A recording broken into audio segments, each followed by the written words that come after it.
Good evening, welcome to Left, Right and Centre. I'm Vishnu Shom. On the programme tonight, after Disha, the cops go after her associates. Tonight, Sanjukta De, the lawyer representing Nikita Jacob, the Supreme Court advocate Akhil Sibal, Deshrata Nigam, Ashutosh Srivastav and Disha's friends and colleagues join us on this programme as we ask, are the toolkit activists really a threat to India?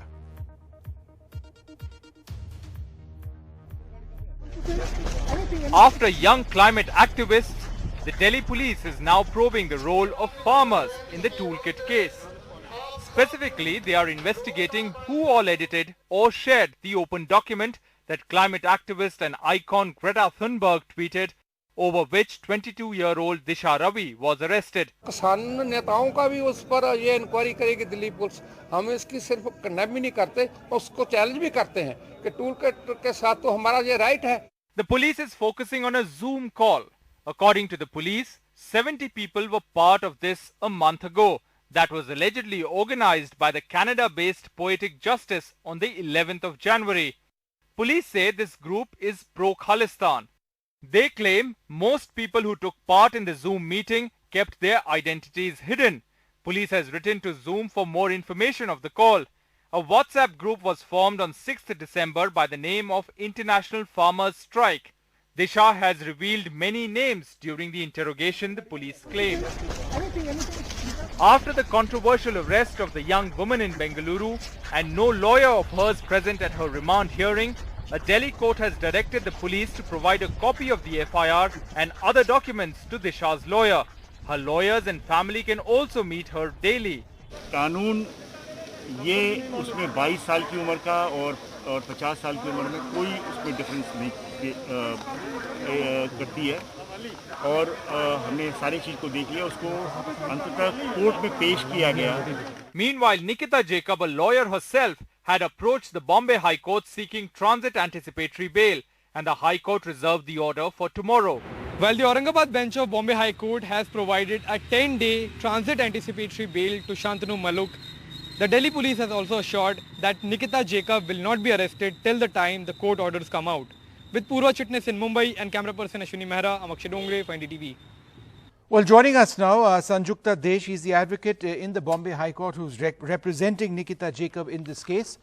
We're also joined by Yuvan, a friend of Disha Ravi, Akhil Sibal, advocate in the Supreme Court, Ashutosh Srivastav, advocate Supreme Court, Deshrata Nigam as well. Thank you all very much for being with us. Sanjukta, let me come to you first. Was your client in a Zoom conversation apparently with 70 others, some of whom may have been Khalistani separatists? That's one of the allegations. Yeah, as far as the allegation in respect of her being linked with the Khalistani people, now that is absolutely false.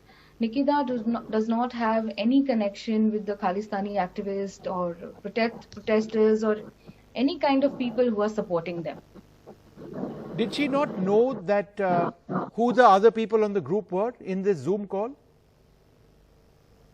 See, in respect of the Zoom call meeting, now we are not in a position to comment anything on the Zoom call. There has been, to be honest, there has been media trials on this. So, in order to completely and to be honestly comment on that, we will comment at a later stage. No, but can you deny this? We have enough evidence I think it's a fair question for people to want to know, Sanjukta, about, her thoughts on this. Who were the people on this conversation? Were they separatists, as has been alleged, or were these just activists looking to be activists? As far as Nikita is concerned, it is from her behalf, I can only say she does not have any connection. Who all have any kind of connection, who are supporting the Khalistani activities was never her concern. She is not aware of it. All right. Yuvan, you've known Disha, who's been at the center of all of this. And now, of course, we've got Nikita and Shantanu also involved, the police going after them. At any stage of working or knowing with Disha, did you ever feel that she supported causes which were anti-India, India as our country, as what we are a part of? That she had some sort of separatist ideas in her head? Yeah, absolutely not, unequivocally not. So I am also a fellow volunteer with Fridays for Future India, which has been put on the spotlight right now. And she was an extremely passionate environmentalist, and she was actively working on right now what a movement called the MAPA, M-A-P-A, Most Affected People and Areas due to the climate crisis, which includes in India fisherfolk, farmers, Adivasi people, people in poverty, who are the worst brunt of the climate crisis. And she was able to speak about and bring these conversations into international stage and gather extraordinary solidarity and attention towards various climate and environmental issues in India. And I think because of that, this kind of a retaliatory thing, to kind of put this into a Khalistani frame, we should really ask who stands to benefit. Personally, all of the volunteers in FFF India are children, 12 to 18 years of age. We had to go Google what this word meant after the Delhi police used it. So, no, she's is an extraordinary young climate activist. Deshrata Nigam, did we have to throw the kitchen sink at these activists and charge them with sedition? Because the grounds for sedition are very weak in this particular case. See, Vishnu, let me point out certain things which I did my own research and got it from Twitter only. And I'm reading from that screenshot. Now, this document is available on Twitter with Solidarity with Indian Farmers, Twitter Storm. This online action has been put together by concerned individuals under no banner.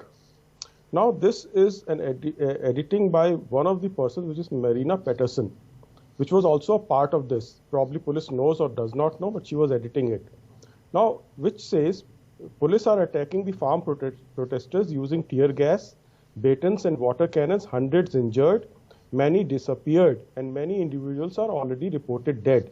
She edited it and only said reported dead.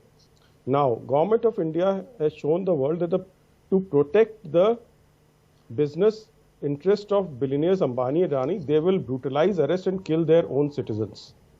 Now, third is, last example I'll give you. They are not the only ones faced with oppression.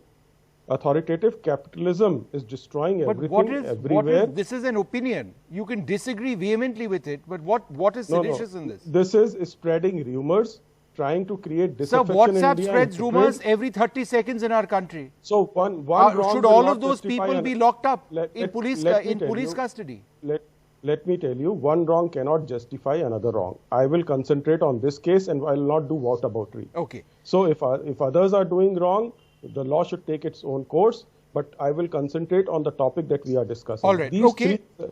These three examples are sufficient enough. No, but Deshrata Nigam, most respectfully, that's a convenient argument. No, I mean, I'm making a parallel over here.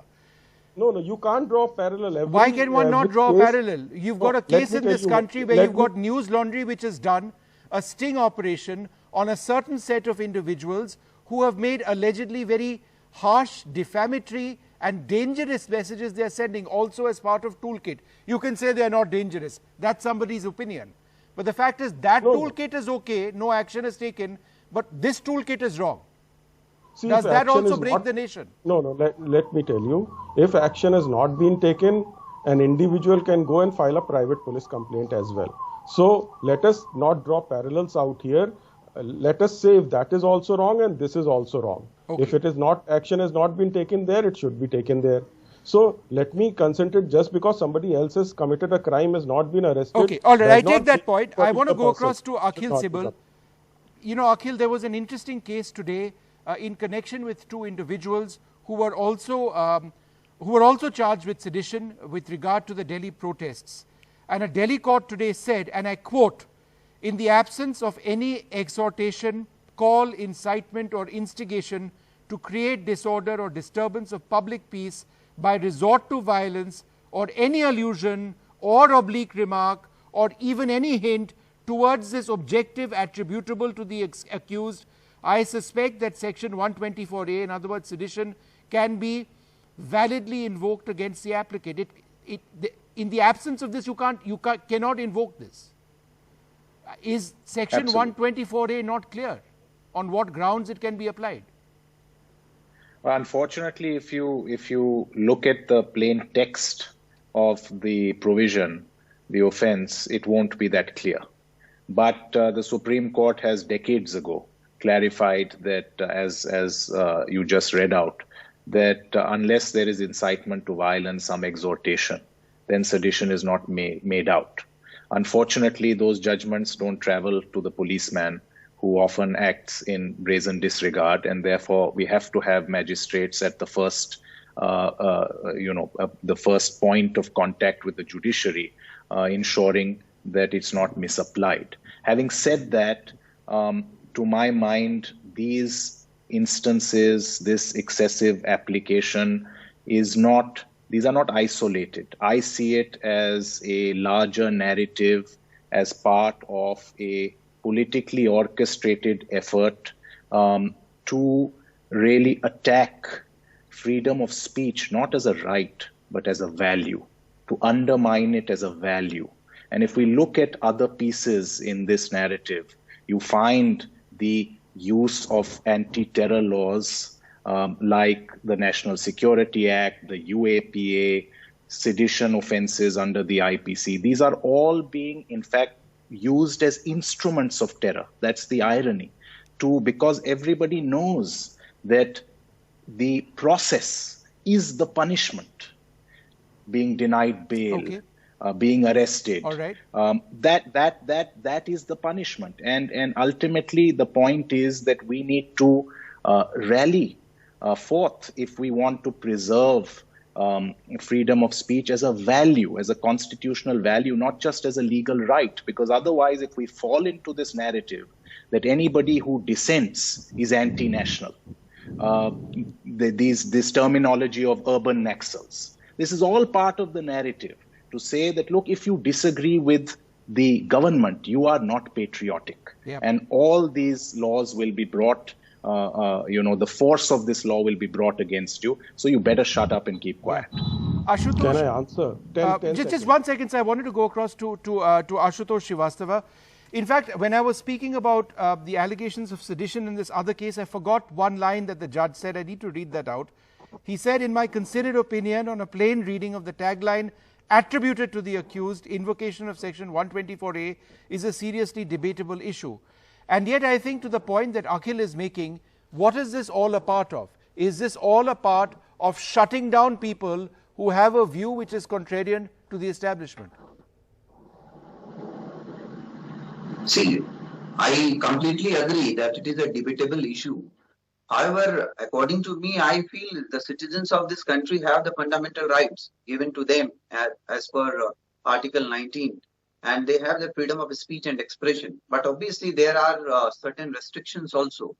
And the FIR which has been registered against this particular case against Disha Ravi, that basically speaks about a lot of her involvement about sending the toolkit and trying to gather the people outside country, even before the embassies, to protest against the government.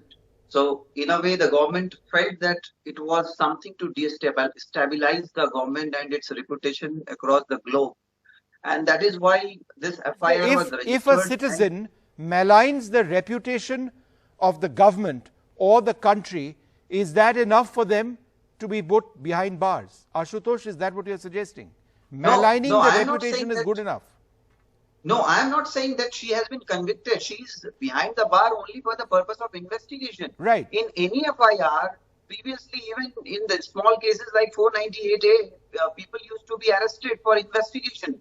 The police required the police custody for interrogating the accused. She has not been convicted, but she has already got the legal remedy. She can approach the other court. So she is in the courts. All of them are in the courts. We'll see.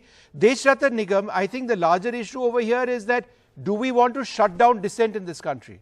That's the key point. See, I can quote further from. I can quote one second, Ashutosh. Let Deshrattan Nigam reply. Yes. See, I can also quote further from that, again, Twitter storm document, which I got it from, which Marina Peterson was trying to edit, which is a part of the entire conspiracy, that minorities in India are facing erasure and genocide. So all this results into promotion of violence, and violence did take place on that day. So entire chain has to be, through investigation, be made complete. Now giving bail or preventing an arrest through an anticipatory bail does not mean that a person is not guilty or guilty. So you cannot draw a conclusion that somebody's summons have been stayed, a warrants have been stayed, a person is not guilty. In fact, it is established law. Any order passed in bail will not affect the trial on merits. Yeah, no one is questioning that, and obviously she has all of them have a legal recourse to the fullest, right? In whichever court it goes through. I'm just saying, did we need to get to this stage?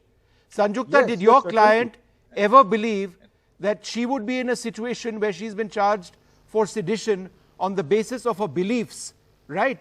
Which aren't against India, at least not perceptibly so, but in the eyes of some, just engaging with the likes of Greta Thunberg and some of the others is good enough for her to almost have been in police custody had you not got bail today? Under no circumstances, and not even in her darkest dreams, has Nikita have ever thought that such an action would be taken against her in related to such a case, and that too such a serious charges of sedition, to be honest. Her main and primary motive was to make aware the nation of the farm laws, the pros and cons of it. It was basically a research paper and nothing else. People have been manipulating it to tooths and bites.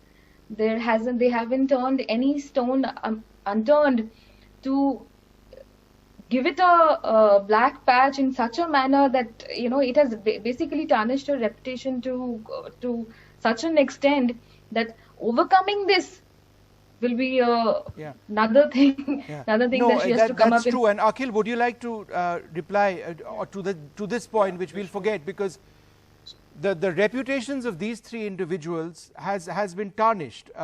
Even if they come out, they will always, in the eyes of some, be seen as anti-nationals, people who promoted a genocide or people who wanted India to be destroyed. That's what happens. You protest and they will shut you down, and there is a stigma associated with you possibly for the rest of your life. Yeah, and it's meant to be a lesson. These excesses are not, to my mind, just random excesses. These are meant to serve as a cautionary tale for other young people. And we know that, number one, our population is young. Number two, young people have fire in their belly. They are the engines of change, of protest. That's the nature of youth. And the message being sent out is that if you question, if you protest, if you dissent, if you criticize this government, then this is what you're going to be facing. And there is no accountability ultimately in our legal system. The policeman who misapplies the law, he's not held accountable. The magistrate who doesn't check the police excesses, she's not held accountable. So therefore there is no compensation of any kind. You can't compensate. As I said, the process itself is the punishment. The acquittal that comes later is almost, it's a Pyrrhic vindication. All right. I'd like to thank all of you very much for joining us. This is the case that's going to go from court to court. Who knows how long? Should these individuals have been charged with sedition? Are we not strong enough as a nation to tolerate an element of dissent? Is this what we have become? I think these are the questions that need to be answered.